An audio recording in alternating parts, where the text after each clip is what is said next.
how to stop people from sharing a post on Facebook.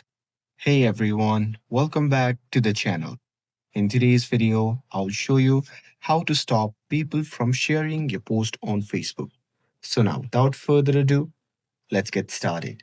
So first thing first, open any web browser and now here once you are inside and you simply have to click on the search bar and simply search for facebook.com and after that you'll be prompted to the official website of the Facebook.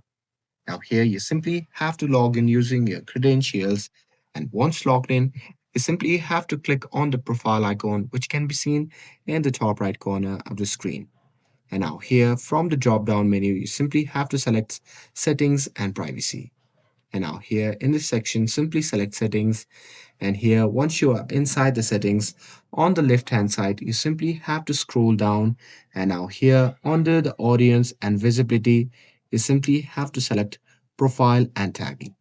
And now here under the profile and tagging, there you can see the option labeled as allow others to share your post on their story. So here you simply have to toggle off this option and here once you do that, it will stop people from sharing the post on Facebook.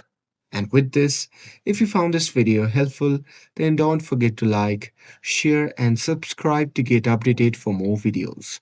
Thanks for watching, and I'll see you in the next video.